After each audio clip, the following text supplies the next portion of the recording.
Assalamualaikum warahmatullahi wabarakatuh. Saudara yang saya banggakan, kita berjumpa kembali dalam mata kuliah Kurikulum Pendidikan Seni Rupa untuk materi pokok dimensi kurikulum pendidikan seni ya. Dimensi kurikulum pendidikan seni. Saudara, setelah minggu kemarin saudara mendapat materi dan berdiskusi tentang komponen kurikulum.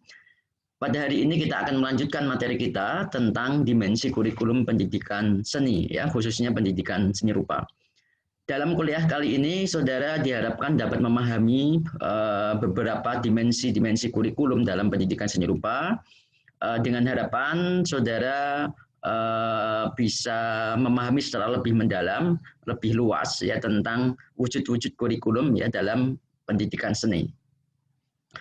Saudara, kurikulum secara eksplisit itu biasanya disajikan dalam dokumen resmi ya, atau juga disebut sebagai kurikulum yang sifatnya tertulis atau dokumen kurikulum. Namun ya di tingkat yang lain, kurikulum yang dimaksudkan ini dapat diubah melalui berbagai interaksi ya, interaksi kelas ya, bisa saja kurikulum itu bisa berubah wujud ya dari yang tadinya tertulis kemudian diimplementasikan di dalam proses mengajar sehingga disebut sebagai interaksi di kelas yang sifatnya juga kompleks. Nah, apa yang benar-benar telah dipelajari oleh peserta didik ya di kelasnya itu dinilai dan ditunjukkan sebagai hasil belajar atau kompetensi peserta didik. Nah, inilah sesungguhnya wajah kurikulum. Jadi wajah kurikulum ini bukan persoalan ide kurikulum saja, bukan persoalan dokumen kurikulum saja, tetapi juga persoalan bagaimana kurikulum itu diterapkan, kemudian bagaimana kurikulum itu dievaluasi atau dilihat hasilnya. Nah, tegasnya kurikulum tidak boleh hanya dipahami hanya sebagai rencana pendidikan saja yang sifatnya tertulis. Nah, tentu saja kurikulum sebelum ditulis menjadi sebuah rancangan, pada hakikatnya itu lahir dari berbagai gagasan dari pengembang-pengembang kurikulum. Nah, baru setelah berwujud rencana tertulis, kurikulum tersebut dijadikan sebagai pedoman dalam proses pendidikan. Nah, kemudian untuk mengetahui tingkat keberhasilan implementasinya, maka dilakukanlah evaluasi. Siklus dalam kurikulum ini disebut sebagai dimensi kurikulum. Nah, saudara, kaitannya dimensi kurikulum ini dengan konteks pendidikan seni akan kita pahami dalam bahkan yang saya sajikan berikut ini.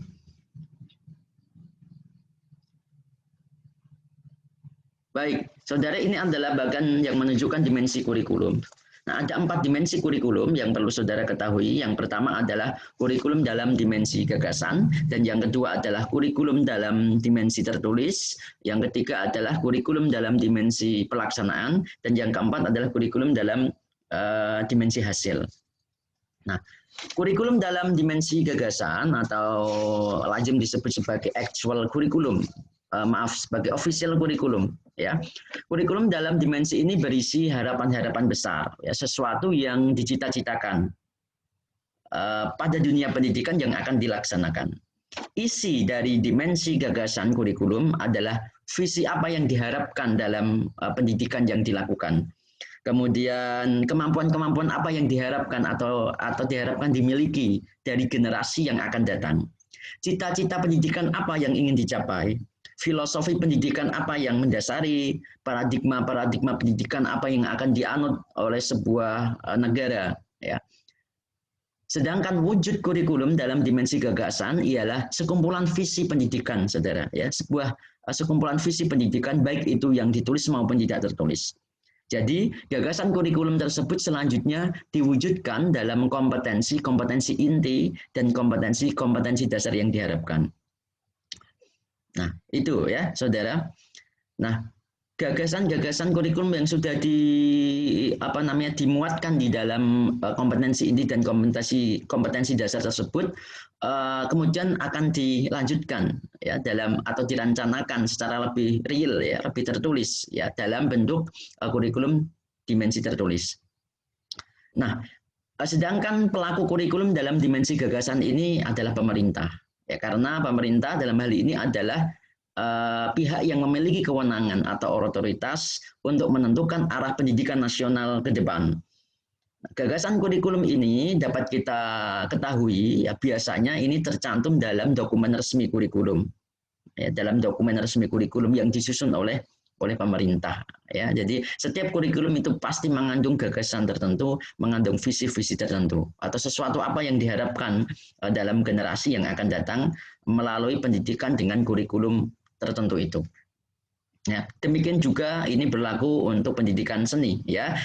Kurikulum dalam dimensi gagasan dalam konteks pendidikan seni yaitu visi misi, cita-cita pendidikan, tujuan-tujuan atau gagasan utama yang diharapkan, ya, itu diimplementasikan atau dilaksanakan di dalam kurikulum pendidikan seni.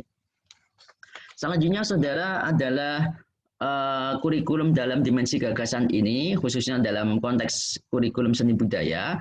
Misalnya kita mengenal ada kurikulum 2013, kita juga mengenal ada kurikulum sebelumnya yaitu KTSP 2006. Nah, misalnya KTSP, saudara, terdapat gagasan atau paradigma pendidikan seni multikultural atau multicultural arts education. Pendidikan seni dalam kurikulum ini diharapkan dapat menyadarkan peserta didik terhadap kesenian lokal, kesenian Nusantara dan mancanegara. Gagasan kurikulum ini selanjutnya diwujudkan dalam struktur standar kompetensi atau SK, ya, dan kompetensi dasar atau KD yang memuat cakupan materi meliputi lingkup daerah setempat, Nusantara dan mancanegara.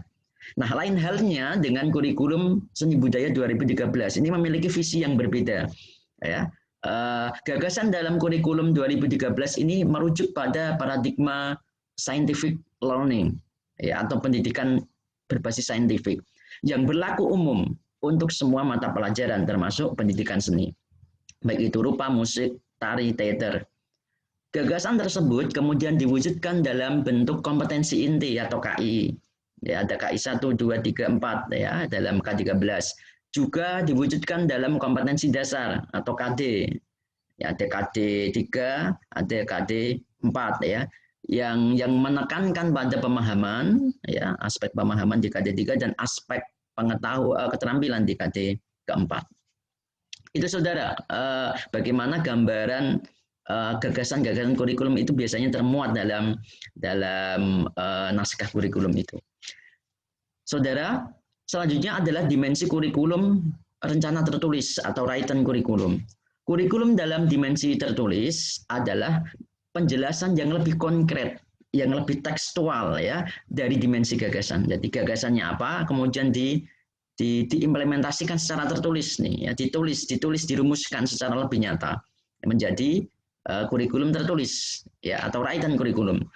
Kurikulum dalam dimensi rencana atau tertulis merupakan biasanya paling banyak mendapat sorotan ya dari para pakar pendidikan maupun para pelaksana pendidikan. Mengapa? Karena kurikulum ini memuat penjelasan tertulis ya serta daftar kompetensi. Biasanya ada kompetensi inti, kompetensi dasar ini terdaftar secara jelas ya sehingga dapat diamati oleh semua orang yang harus diajarkan.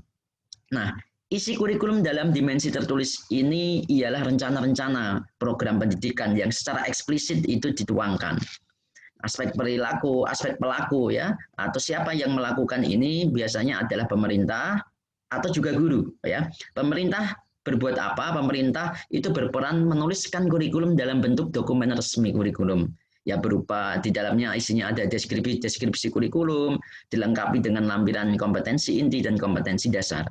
Sedangkan guru berperan dalam menuliskan rencana pembelajaran ya berupa apa? Berupa silabus ya, berupa RPP, Prota, juga Promes ya. Jadi guru juga bisa masuk menjadi bagian dari dimensi tertulis kurikulum ya. Pemerintah juga menjadi bagian dari dimensi tertulis kurikulum itu. Nah, sedangkan wujud kurikulum dalam dimensi rencana ialah berupa daftar KI dan KD. Ya, itu bisa berwujud daftar KI dan KD ya. Bisa berwujud dokumen kurikulum, bisa berwujud dokumen rencana pelaksanaan pembelajaran atau lesson plan atau RPP disebutnya ya, yang dibuat oleh guru. Yang di dalamnya tentu dirumuskan KI, KD, tujuan-tujuan pembelajaran yang diharapkan, rencana pelaksanaan pembelajarannya seperti apa, kemudian juga rencana penilaiannya seperti apa. Itu adalah bentuk nyata dari kurikulum dalam dimensi tertulis. Saudara, perumusan kurikulum tertulis ini sudah lebih spesifik ya dari dimensi gagasan. Mengapa? Karena kedudukannya sebagai pedoman. dalam implementasi pembelajaran. Jadi kedudukannya sebagai pedoman dalam implementasinya, ya. Maksudnya adalah implementasi pembelajaran. Nah, komponen-komponen yang kompetensi yang diharapkan harus juga dapat tergambarkan ya di dalam rencana tertulis ya sebuah kurikulum itu. Nah, kurikulum tertulis itu menggabungkan 5 elemen penting. Ya, misalnya ada konsep, pengetahuan, keterampilan, sikap, dan tindakan-tindakan apa yang diharapkan bisa muncul dalam proses pembelajaran. Contohnya misalnya dalam penulisan rencana pelaksanaan pembelajaran atau RPP, guru seni rupa menuliskan indikator, tujuan pembelajaran, media-media yang dibutuhkan, skenario pengajaran yang memungkinkan, nanti seperti apa ya. Nah, diharapkan skenario itu misalnya siswa mendapatkan pengetahuan seni yang relevan dan signifikan, pemahaman konsep seni yang memungkinkan siswa untuk menghubungkan materi dengan situasi nyata sepanjang pembelajaran mereka, memperoleh pengalaman kreatif dan keterampilan berkarya seni, mengembangkan sikap apresiatif yang akan mengarah pada kesadaran budaya, dan juga kemampuan mengomunikasikan gagasan atau karya seninya kepada orang lain. Nah, tugas guru dalam dimensi ini adalah merancang secara tertulis bagaimana penilaian pembelajaran akan dilakukan, bagaimana pelaksanaan pembelajaran akan dilakukan. Demikian saudara, ya. Selanjutnya adalah kurikulum dalam dimensi implementasi atau banyak disebut sebagai actual kurikulum. Maksudnya apa? Maksudnya adalah aktivitas belajar mengajar, ya. Dimensi pelaksanaan ini juga disebut sebagai dimensi pembelajaran atau dimensi aktivitas pembelajaran. Jadi, dimensi pelaksanaan sama dengan aktivitas belajar mengajar ya atau aktivitas pembelajaran, yaitu rancangan-rancangan pembelajaran yang telah ditulis sebelumnya dalam dimensi sebelumnya, dalam dimensi tertulis, kemudian dilaksanakan di dalam kelas. Ini adalah aktivitas yang mana rencana kurikulum sudah diimplementasikan di dalam kelas oleh guru dan siswa. Jadi, isi dimensi pelaksanaan adalah aktivitas pembelajaran. Wujud kegiatannya adalah interaksi antara guru, siswa, materi, dan media pembelajaran ya dengan metode atau cara-cara tertentu. Nah, pelakunya siapa? Pelakunya adalah guru, yang kedua adalah siswa.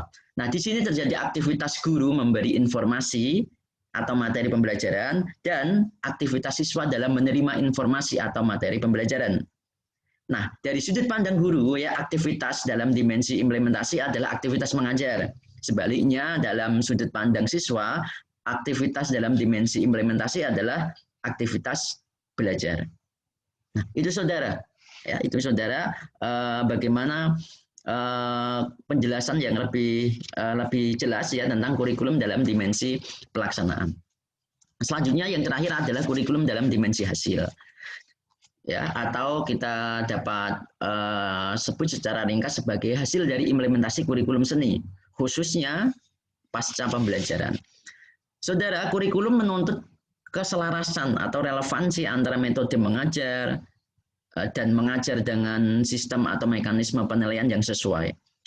Berbicara tentang kurikulum dalam dimensi hasil akan mengarahkan kita pada beberapa implikasi, yaitu ya apa yang harus dinilai, bagaimana penilaiannya, dan bagaimana kita melakukan tindak lanjut hasil penilaian tersebut. Nah, implikasinya apa? Yang pertama, yaitu berkaitan dengan tujuan pembelajaran yang sebelumnya ditetapkan. Jadi pembelajaran harus dipastikan bahwa telah tercapai sesuatu yang diharapkan itu sesuai dengan tujuan yang sebelumnya ditetapkan. Ya. Mencari kepastian itu disebut sebagai dimensi hasil. Hasilnya bagaimana? Ya, sesuai atau tidak sesuai. Nah, acuan yang harus dinilai dalam pelaksanaan pendidikan ialah ketercapaian tujuan tadi, ya, atau sejauh mana peserta didik dapat menguasai kompetensi-kompetensi yang diharapkan di dalam pembelajaran seni rupa. Dengan demikian, soal-soal atau instrumen-instrumen penilaian harus merujuk pada tujuan pembelajaran tadi. Nah, implikasi kedua, implikasi berikutnya, yaitu berkaitan dengan cara-cara pembelajar melakukan penilaian hasil belajar. Nah, cara ini lazim disebut sebagai metode atau teknik penilaian. Nah, teknik penilaian itu bermacam-macam ya, saudara ya, dan memiliki karakteristik masing-masing. Tentunya pembahasan yang panjang lebar tentang cara-cara penilaian yang lebih spesifik ya kita bisa banyak diskusikan dalam mata kuliah evaluasi pembelajaran. Tetapi yang jelas adalah ada berbagai macam teknik penilaian yang itu harus disesuaikan dengan karakteristik kompetensi yang diharapkan dalam tujuan tadi dan karakteristik materi.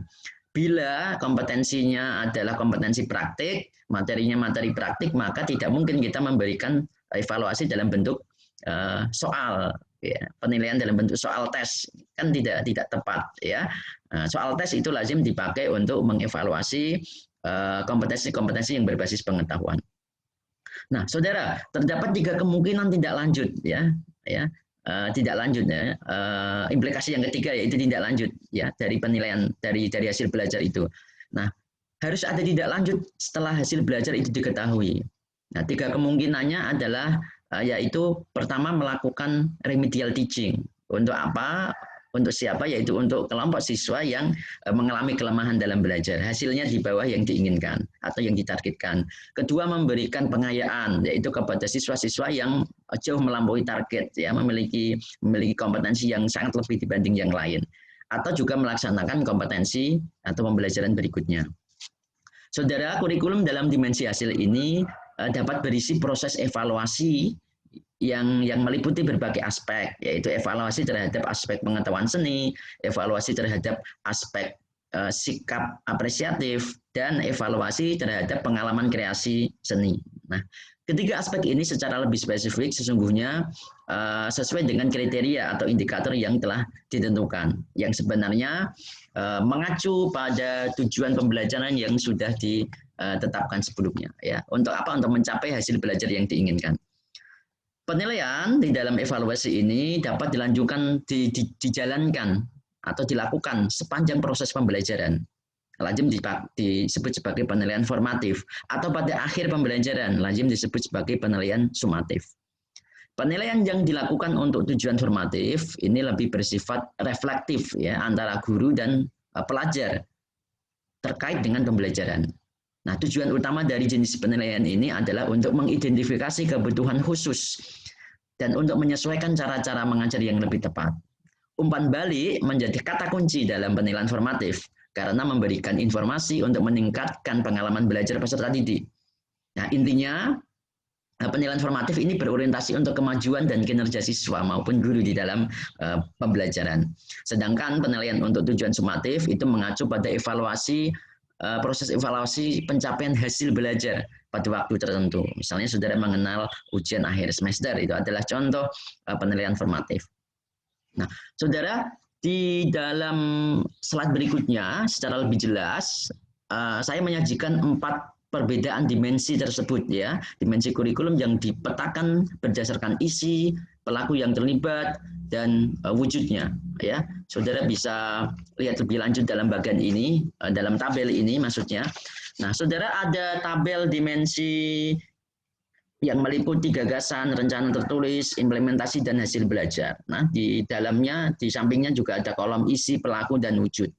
Nah, penjelasannya sebagai berikut. Dalam dimensi gagasan, itu isinya itu visi pendidikan seni. Ya, kemudian dalam rencana tulis, isinya itu apa? Isinya adalah program pendidikan seni atau rencana pembelajaran seni yang lebih eksplisit. Ya, kemudian implementasi itu isinya apa? Isinya adalah aktivitas pembelajaran seni. Sedangkan dimensi hasil belajar, isinya adalah capaian-capaian hasil belajar seni. Nah, dalam dimensi perilaku, dalam dimensi gagasan, rencana, implementasi, dan hasil belajar, pelakunya siapa saja, ya, yang terlibat di dalamnya. Dalam dimensi gagasan kurikulum, pelaku yang terlibat adalah pemerintah atau pihak-pihak yang ditunjuk oleh pemerintah bersama-sama menggagas kurikulum. Kemudian dalam dimensi rencana tertulis, pelakunya bisa pemerintah, bisa juga guru, ya. Pemerintah membuat dokumen-dokumen kurikulum secara eksplisit tertulis, di dalamnya meliputi lampiran KIKD, ya, kompetensi yang diharapkan, standar isinya. Kemudian guru, ya, secara tertulis bisa menyiapkan rencana pelaksanaan pembelajaran. Itu adalah pelakunya, ya. Kemudian dalam dimensi implementasi, pelakunya adalah guru dan siswa. Karena ini berada dalam lingkup kelas, yaitu guru mengajar dan siswa belajar di dalam aktivitas pembelajaran. Sedangkan dimensi hasil belajar, pelaku yang terlibat adalah guru dan siswa, yaitu guru yang menilai hasil belajar dan siswa yang dikenai penilaian tersebut. Siswa yang harus menunjukkan hasil belajarnya. Nah, saudara, dimensi gagasan kalau dilihat dari segi wujudnya itu berupa draft kurikulum, ya draft kurikulum. Belum tertulis secara resmi, ya, belum berwujud kurikulum resmi, tapi masih berupa draft, masih berupa rancangan ide-ide pokok, ide-ide dasar ya menjadi gagasan kurikulum. Berikutnya, wujud dari kurikulum dimensi tertulis adalah bisa dokumen kurikulum resmi, ya di dalamnya meliputi KI dan KD. Bisa berupa RPP yang dibuat oleh guru, bisa berupa silabus itu yang dibuat oleh guru, dan bisa berupa prota dan promes itu juga dibuat oleh guru, ya.